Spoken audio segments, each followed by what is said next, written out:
Studies show that roughly 1 in 3 children raised in emotionally chaotic households unconsciously adopts a caretaking role before the age of 10. But that's not who this video is about.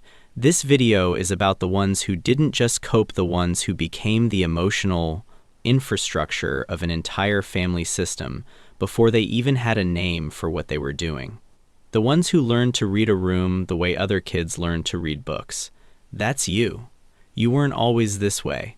There was a version of you that was just a child, unguarded, unfiltered, wonderfully unaware of the atmospheric pressure in a room. You didn't walk into your parents' kitchen scanning for tension. You didn't know yet how to soften the silence after a fight, or how to redirect a conversation before it became a collision.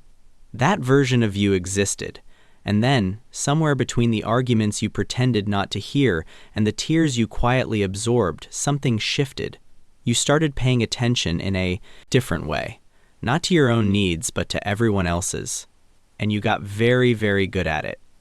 At some point, the adults around you stopped being just your parents or your relatives and started being problems you needed to solve. You translated moods. You managed egos.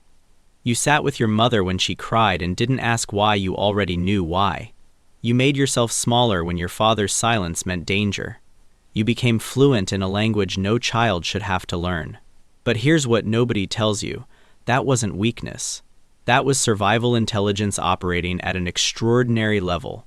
Dr. Murray Bowen, the psychiatrist who developed family systems theory in the 1950s and 60s, described something he called differentiation of self, the degree to which a betache person can maintain their own emotional identity while staying connected to others. What he found, and what decades of subsequent research confirmed, is that families operate as emotional units, not just collections of individuals. When that system is unstable, it doesn't stay unstable in a vacuum. It needs someone to regulate it. And if the adults in the room can't do that job, the most sensitive, most perceptive, most emotionally intelligent child steps in, not by choice, but by design. That child was you. Think about what you were actually doing at 9 years old. You were monitoring, adjusting, predicting, absorbing. You were doing the emotional labor of a trained family therapist without the training, without the boundary of a 50-minute session, and without the ability to go home at the end of the day because you were already home. The behavior wasn't a personality quirk. It was a blueprint your younger self drew to survive. Every skill you developed, the hyper-attunement, the conflict aversion, the compulsive need to make sure everyone else is okay before you allow yourself to feel anything, was adaptive. It kept the peace. It kept you safe. And it worked. But here's what nobody tells you about blueprints. They're incredibly hard to stop following, even when you've moved into a completely different house.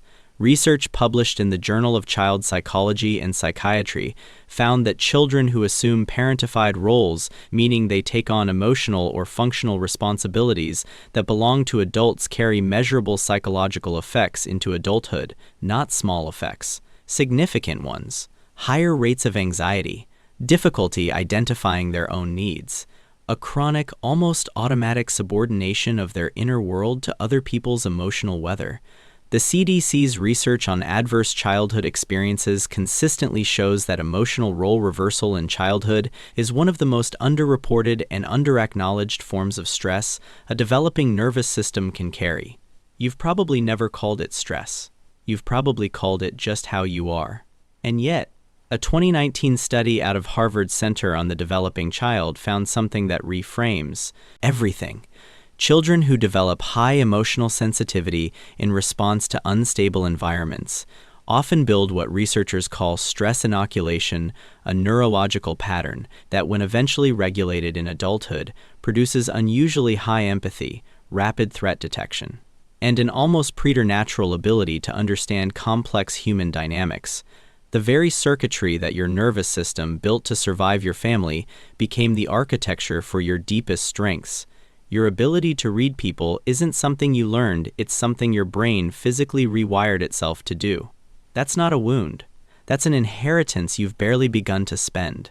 You walk into a room and you already know who's in pain and pretending not to be.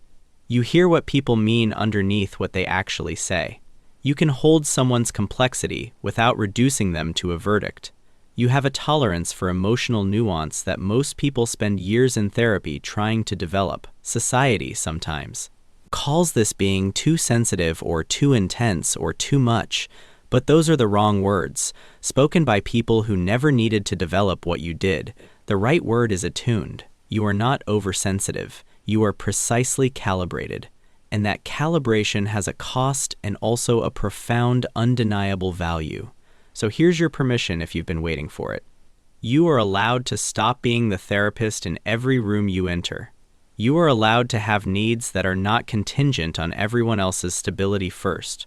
The fact that you became the emotional anchor of your family at 9 years old does not mean that is your permanent role in every relationship, every friendship, every workplace, every conversation for the rest of your life. That role was given to you before you were old enough to consent to it. Which means you are allowed now today, as an adult with actual choice, to set it down. You don't have to fix everyone. You don't have to decode every silence. You don't have to earn your place in a room by managing the feelings inside it. There is nothing wrong with you. There never was. The question is not whether you're capable of carrying everyone. You've already proven that. The question is, what becomes possible when you finally stop? That answer belongs to you. Drop one word in the comments that describes what your 9-year-old self needed most. Let's make this space what you never had. You were never the problem.